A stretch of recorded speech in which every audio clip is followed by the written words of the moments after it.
investigations, you will ask pre-op, right?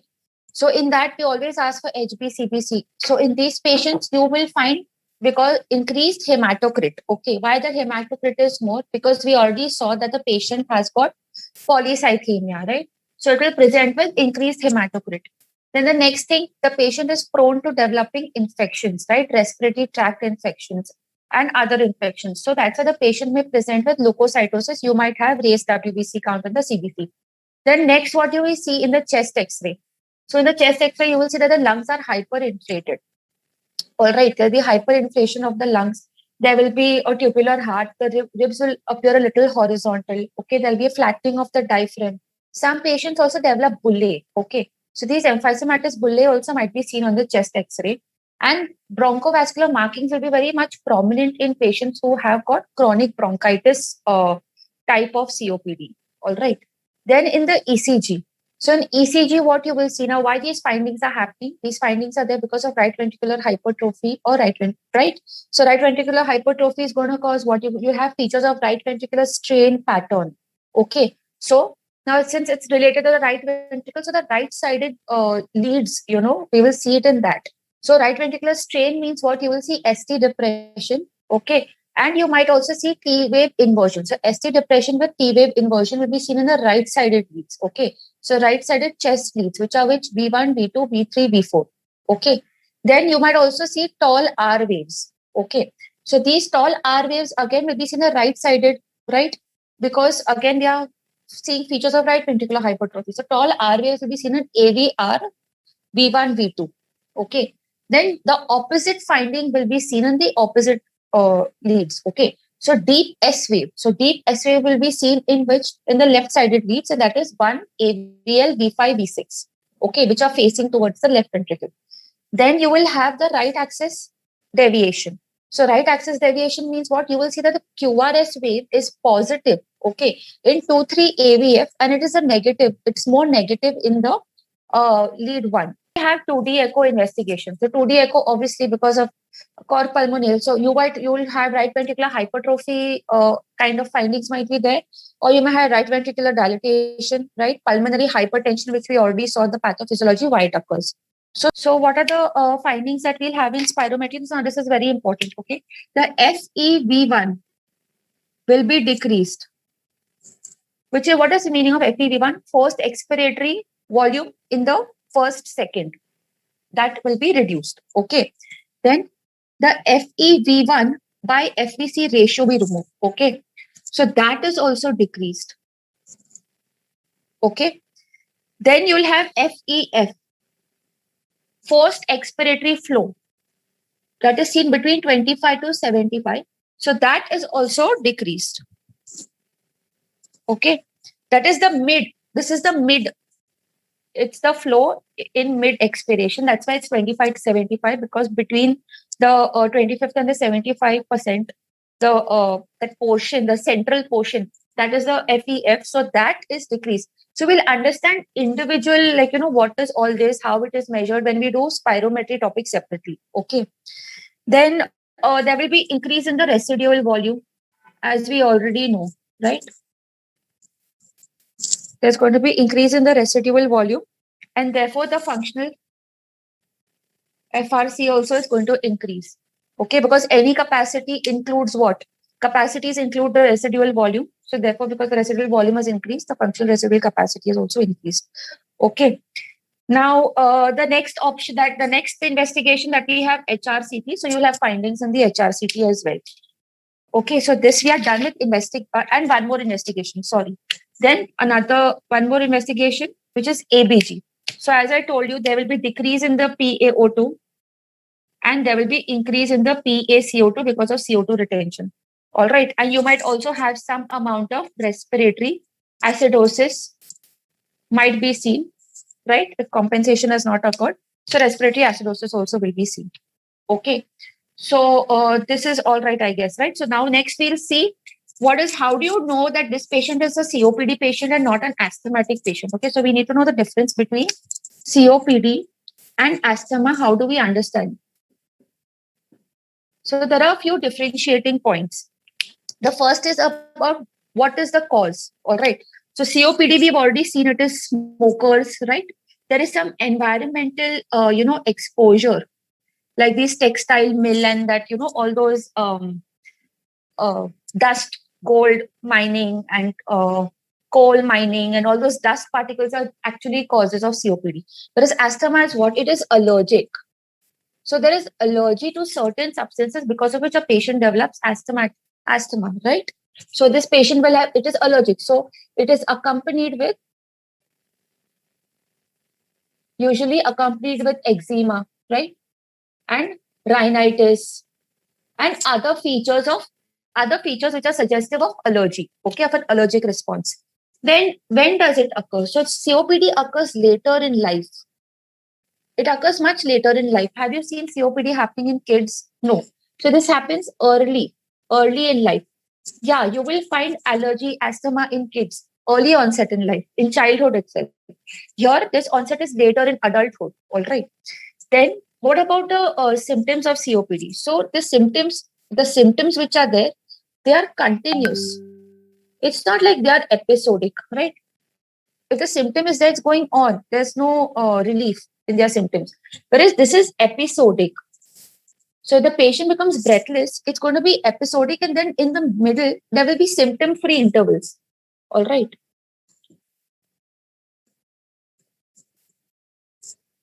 So he's not always going to be breathless. In the middle, he'll be completely asymptomatic. Then he'll have an asthmatic, attack, and then he'll have this bronchospasm, difficulty in breathing, and then it will set. Then what about the airflow limitation? As I told you, COPD is airflow limitation, right? So this is irreversible or it is partially reversible, right?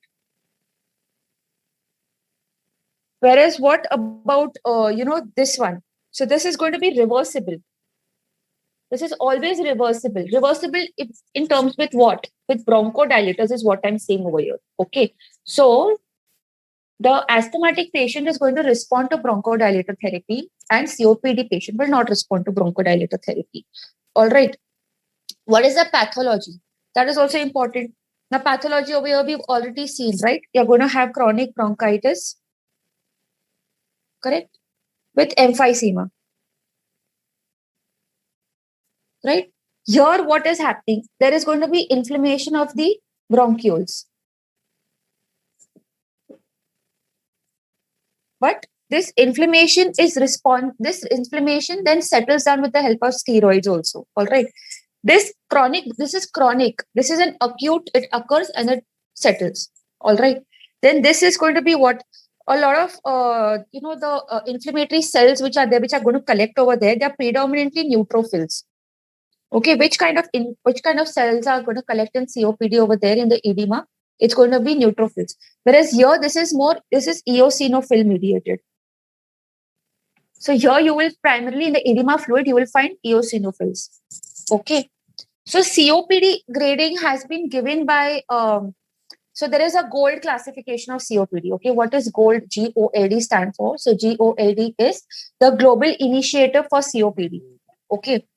So before we go to that, we'll first see what is the Medical Research Council grading of dyspnea, MRC grade. Okay. So there is something known as MRC grading of dyspnea. And this grading is used for COPD. Okay. So MRC is Medical Research Council. All right. So they have given 0, 1, 2, 3, 4. Even that GOLD classification, that is also 0, 1, 2, 3, 4. All right. So there is 0, 1, 2, 3, and 4. Okay. So 0 means what? That the patient is getting breathless. When is he having dyspnea? When he is doing some stressness exercises. Okay. So if he's doing something really, like aerobic exercises, that's when he's getting breathless. So that's grade 0. All right. Then you have grade 1. So grade 1 means what? The patient is going uphill. All right. And when he's walking uphill, he's getting breathless. So breathless while walking uphill. Okay. Then you have 2. So 2 is what? When he's walking slower than his companion, another person of the same age, same build, they both are walking together and he falls behind of that person. All right. So walk slower than others. Then grade 3 is what?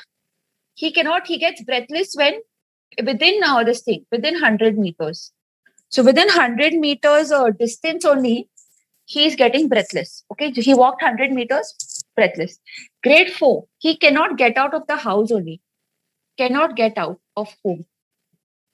And he gets breathless at home only. That means not able to dress up or do any of his the self-care activities which are there at home. He can't do that. He can't even step out of the house. He's so breathless. All right. So this is grading 1, 2, 3, 4. All right. Next, we'll see the gold classification, okay, for COPD. So what is the gold classification? So again, you have the staging, right?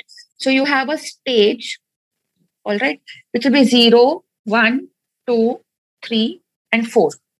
Okay. Then you have something known as the grade.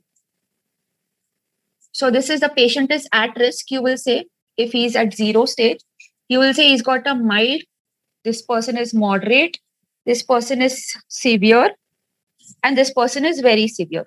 Okay, very severe COPD. All right. Then we have the clinical, features of this patient, the clinical findings. And then we have the FEV1 by FVC ratio. And then we have the FEV1, okay, percent predicted. So these two columns are important for us. This is also important, but you need to understand. So this is very simple, right? 0, 1, 2, 3, 4. And then the person who is at risk, mild, moderate, severe, very severe. FEV1 by FVC. So any patient whose FEV1 by FVC is less than 0.7, that person automatically comes under the criteria of having COPD. All right. So FEV1 by FVC ratio less than 0.7 means patient has COPD. So here the patient is at risk. This FEV1 by FVC is normal. Rest all these patients, the ratio is less than 0.7. Okay, remember that. The ratio is less than 0.7. Then FEV1 of the predicted. So I told you in spirometry, we have to compare. Okay, so if this person aged 40 years old, weight so-and-so, height so-and-so, these are his, parameters. And then you make him do the spirometry. So you will already have an FEV1 value with which you will compare his FEV1 value. Okay, so there's a predicted value that you have predicted for him, but he is not performing as well as that predicted value, right? So here, this person is normal. He's the stage 0, he is having an FEV1 same as the predicted, okay, the percent predicted. Here, it is 80% of the predicted value. Okay, the FEV1 is, patient's calculated FEV1 is more than 80%, sorry. It is more than 80% of the predicted value. Then you have the grade 2, where it is 50 to 80% of the predicted value. That is grade 2. Then grade 3, which is severe, it's going to be how much? 30 to 50% of the predicted value. And then you have grade 4, which is less than 30%, which is not to be seen over here, but less than 30% of the predicted value. All right. So these two columns are very important for us. All right. Then what about the symptoms of these persons? So the patient is at stage 0. Why are we calling him at stage 0? This is normal, he's at risk. So he's at stage 0 because he has got chronic cough. He's coughing with expectoration. All right. So that's why we are telling clinically he's having those features. Okay. Here in these, so mild, moderate, and severe, these patients will have chronic cough with expectoration. It may or may not be there. So it may be present or it may be absent. But this is there. This present or absent. Okay, these chronic symptoms may or may not be there. All right. The last one, which is very severe. Okay. So these patients who are very severe, they will have a PaO2 value, which is less than 60 mmHg. Okay, in their ABG. And their PaCO2 is more than 50. Okay, so I'll just raise this up if you cannot see. So you have to remember in the very severe category, the ABG which is there, they will have respiratory failure findings. Okay, the oxygen concentration PaO2 is less than 60, which is very low. PaCO2 is very high, more than 50. Okay, so this is the gold classification for COPD. Okay. Next, there's an ABCD tool for assessing COPD. So I'll show you that.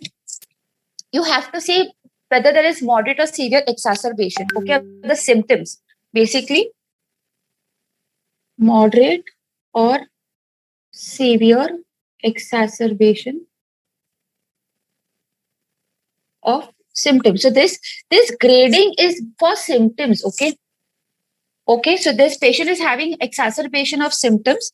These symptoms are occurring. Are they occurring more than 2?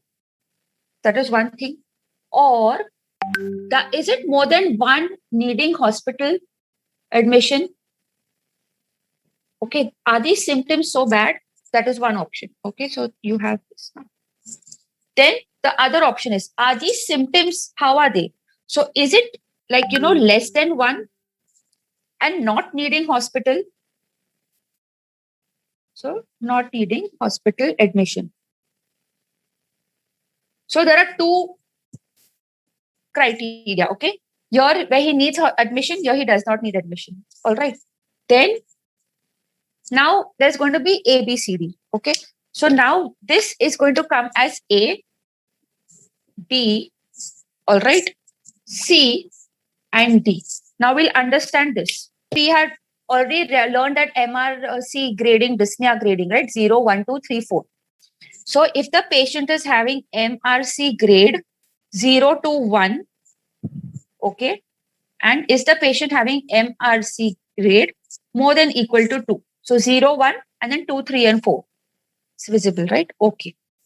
So this is the ABCD assessment tool. So if there is a patient who is breathlessness, so he's saying that I'm getting breathless when I am, doing very like physical activity like running, cycling. Okay.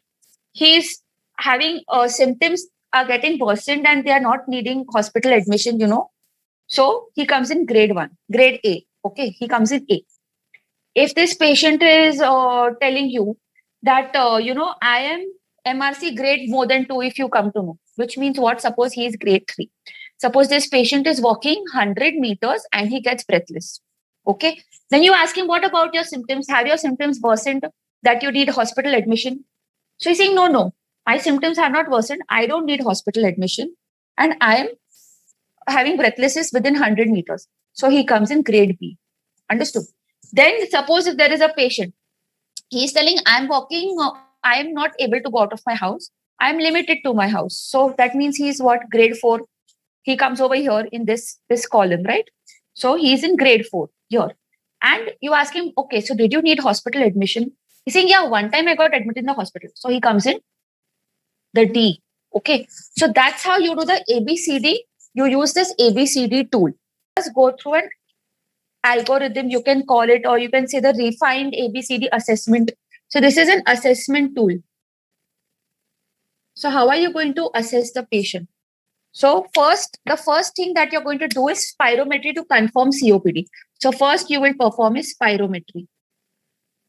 Okay, so you have suspected COPD, you will do spirometry. You did spirometry, you got the FEV1 by FVC, the FEV1 by FVC ratio. What value you got? 0.7. You got a value which is less than 0.7. So okay, this patient comes under COPD. After bronchodilator also there is no improvement in this, no bronchodilator reversal. He is now under COPD. Okay. Then next, I have to assess what? The airflow limitation. So what is this airflow limitation? Airflow limitation is this FEV1. The percentage that we had seen in that last column. Now comes the role of gold. Okay. So this first very important thing we have seen this. We know he's having COPD. Now we have to grade his COPD.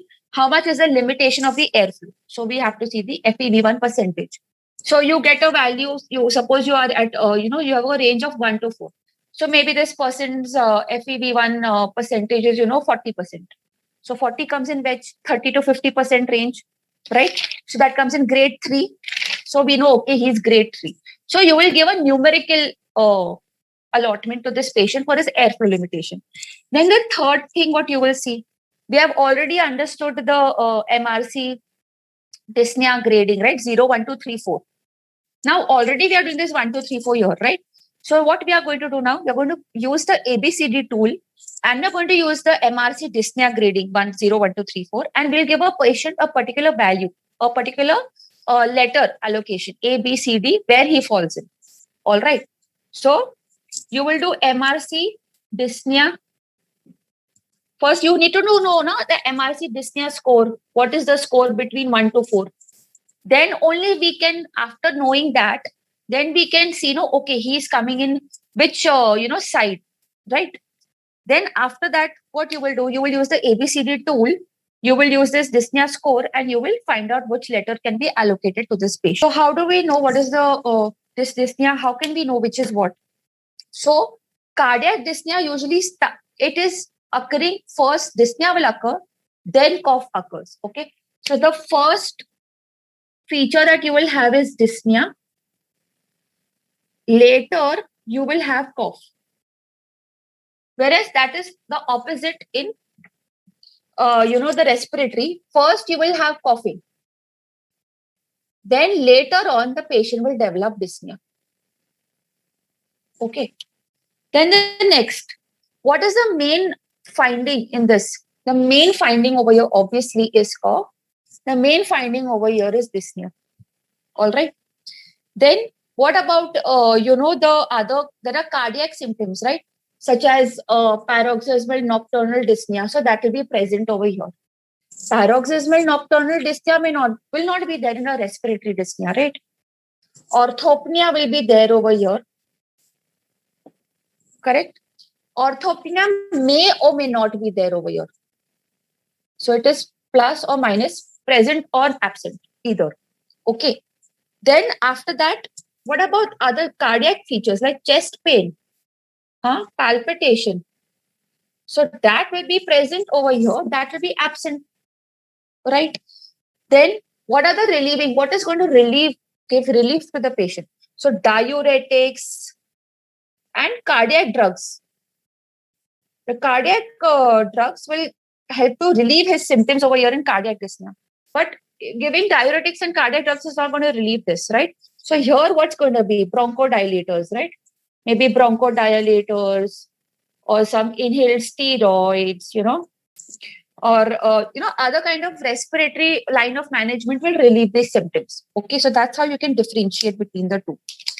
So here we are done with that. Next, we'll see post-op pulmonary complications. As soon as POPCs, post-op pulmonary complications. All right. So let's predict it. So the first thing is, what are the predicting factors? What are the predicting factors for post-op pulmonary complications? So there are 3 factors. It can be patient-related, it can be procedure-related, and there are investigations. Okay, what are going to determine the pre-op investigations? So let's first see what are the patient factors which are predicting. Okay, that the patient might develop a pulmonary complication post-operatively. All right. So there are going to be some which are going to be like what factors which are not modifiable. So non-modifiable. We're going to have some factors which are going to be modifiable. So modifiable means what? I can modify them pre-op, right? I can bring about some change and reduce my patient's risk for POPCs. Okay. So what are the non-modifiable? Very common things like such as the age of the patient, age more than 60 years, ASA grade 2, more than grade 2. Can I change these things? No, right? Then usually it's seen even more commonly in male patients. Then you have got patients who got cerebrovascular accidents, strokes and all that. Can I change this occurrence? No, he's already developed a stroke, right? Then if the patient has got cognition impairment, right? If he's got some functional impairment, okay. Then impaired sensorium is there in the patient. Patient has got malignancies. So I cannot alter these things, right? Patient has got a acute respiratory infection, okay? I'll just put it as a full. Acute respiratory, it has got an infection or respiratory illness, which was less than 1 month before the surgery. I cannot control such things, right? And there are many other such factors, such as weight loss. If the patient has weight loss more than 10% in the last 6 months, long term, he's taking steroids, prolonged hospitalization. So these are some things which I can't alter. Then there are some other patient factors which are modifiable. So that under that comes COPD, asthma, congestive cardiac failure, right? Patient has got a high BMI, obesity, right?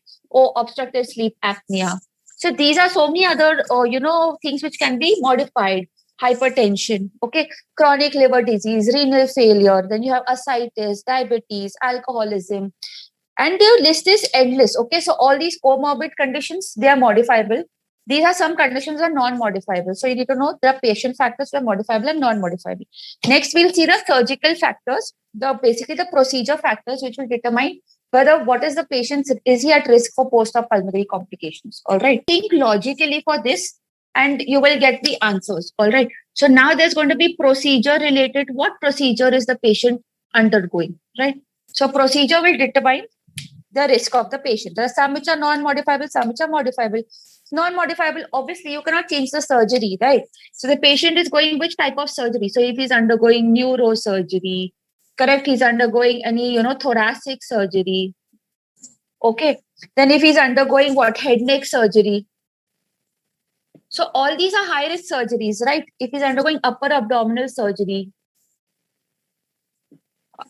okay, the surgery is going to be performed it's an emergency surgery. So emergency surgery, that is, we are trying to say the emergency surgery because elective surgeries have got lesser risk of having post-op pulmonary complications, whereas emergency surgeries have got a higher risk of post-op pulmonary complications. Okay, then long duration surgeries. Can I control this? This is not in my control. All right, re-exploration, it has to be done. We cannot control it. All right. Then the patient has got multiple GA exposure during his hospitalization. I cannot control it. Re-exploration patient already has undergone surgery under GA. Now again, he's come for surgery under GA. I can't control these factors. So these are like all the non-modifiable factors. Okay, what is modifiable? What is in my control? All right. So if I am, I would prefer to give regional. So what is modifiable? So prefer regional over GA. I can do something like that, right? I can tell the surgeon, okay, go for a laparoscopic surgery over a, open surgery. That is modifiable, right? I will use shorter acting drugs. So shorter acting, neuromuscular blocking drugs, correct? I will use tough monitoring. Because why? I want good recovery, right? I want good pulmonary recovery. I want good respiratory function after the surgery, right? So then I will, avoid using a Riles tube. Avoid using nasogastric tube, right? So there are many such factors which you can modify, and there are some factors which you can't modify. Okay. After this comes what? The investigations, which are obviously you cannot modify them. They are as it is. So post-op pulmonary complication, the third factor which controls it, which determines it, is the lab investigations. Okay. So it is the investigations. So what is it in the investigations that will predict that, okay, this patient can have post-op pulmonary complications? So that means patient is going to have increase in urea, increased creat, right? Deranged LFTs, okay? Low HB, okay? Then the patient is having low saturation, all right? Then if the patient is having, bedside PFTs, cough test is positive, okay? Then his FEV1 by FVC ratio you have found out in the spirometry, and that is less than 0.7. Okay, the FEV1 percentage is less than 80% of the predicted. Okay, so these are all multiple, investigations wherein post-op pulmonary complications are bound to occur.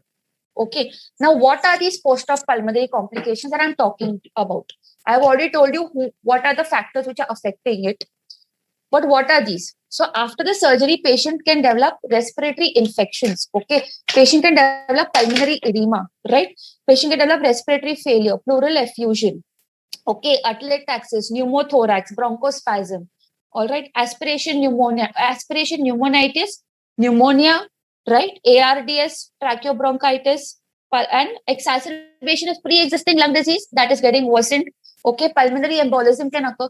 So these are multiple long list of like pulmonary related complications which can occur in these patients. Okay, and we know the factors which are affecting it.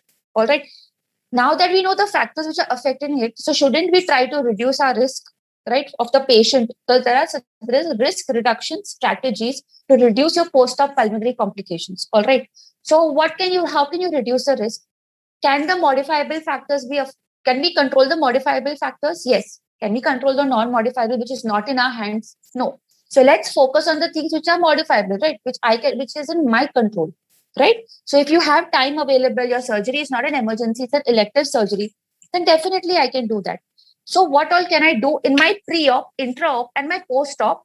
What I can do as an anesthetist so that I can reduce the post-op pulmonary complications of this patient, right? Let's see first my risk reduction strategy, what I can do in the pre-op period. My patient is a smoker. So I will tell, stop smoking. All right. Most common sense advice, stop smoking. Right. How much time should the patient stop smoking? So there was a study which was done. Okay. So I'll tell you this. I have taken this post-op pulmonary complications preparation is done from British Journal of Anesthesia. There is an article on this. It's of the year 2017. Okay. So from that, I have taken these points.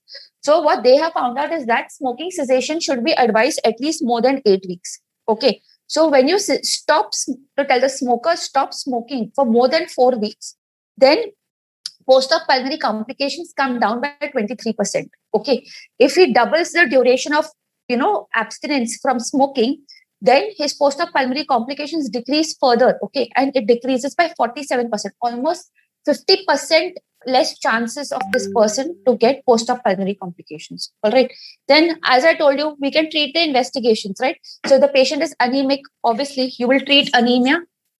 So you will treat the low HB which is there, right? You will treat respiratory tract infections. You will treat, you will educate the patient.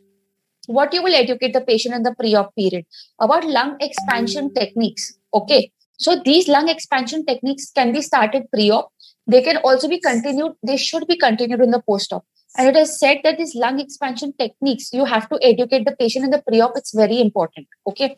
So what are these? This is deep breathing exercises, having a good cough, then incentive spirometry, all right, chest physiotherapy.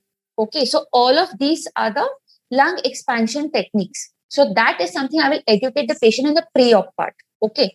Then if the patient is having expiratory airflow limitation, then you have to correct that. So how will you correct? With the help of bronchodilator, steroid therapy. Okay. Then intraoperatively, what can you do? What can I do intraoperatively so that my patients post-op pulmonary complications are limited, right? Reduced. So I told you already, I will prefer to use regional anesthesia over general anesthesia, obviously, right? Then I will tell the surgeon, come on, use laparoscopic, try to do a laparoscopic procedure, avoid, doing an open procedure. Then what will I do on my part? I will use shorter acting drugs. So I will not use long acting neuromuscular blocking drugs. I will not use intermediate acting drugs also for a very short surgery, like less than 2 hours, less than 1 hour. Don't use intermediate acting, in the relaxants, right? Then you will avoid to use a Riles tube. Okay. And your ventilation strategy. Now, suppose you have no option, but you have to use GA, right? So you will prefer to use shorter acting opioids also. Shorter acting muscle relaxants also. Okay. You will do TOF monitoring also. Ventilation strategies. You will try to do a lung protective ventilation strategy, which means what? You will prefer to use smaller tidal volumes. Smaller tidal volumes means what? 6 to 8 ml per kg, right? You want to ensure air trapping does not occur. You don't want, right, that there should be high air trapping and there should be auto PEEP generated. So what you will do? You will ensure that the respiratory rate is not on a higher side. It should be on the lower side. All right. So the respiratory rate is on the lower side. It gives adequate time for expiration to occur, and it will prevent, breath stacking in the lungs. All right. Then you will give adequate PEEP. Okay. So how much is the optimal adequate PEEP? So it is usually 0 to 5 is adequate enough. All right. Don't use very high PEEP. Okay. So this is something that we can do as an anesthetist intraoperatively. Okay. Post-operatively, now what we will tell the patient. So lung expansion maneuvers, Okay. So we'll tell the patient for in-center spirometry, right? Deep breathing exercises, correct? Then we'll tell the patient for early mobilization, chest physiotherapy. All right. Then you have to give adequate analgesia to this patient. Why we want to give analgesia? If the patient is in pain, you think he's going to cough nicely? Is he going to remove the secretions? No, the secretions are going to stay inside only. So you have to ensure that there's good analgesia because that will help him to ambulate early, to take deep breaths, and it will also, he won't be hesitant to cough. Okay. And all of this, therefore, there will be no splinting of the diaphragm also, which occurs. So analgesia is very important in the post-operative. Then you give epidural, you may give nerve blocks, it's okay. Okay. You will try to avoid to give systemic opioids. You will prefer this. Got it? Then you might also use NIV or high flow nasal oxygen in the post-operative period if required. So here we are done with post-op pulmonary complications.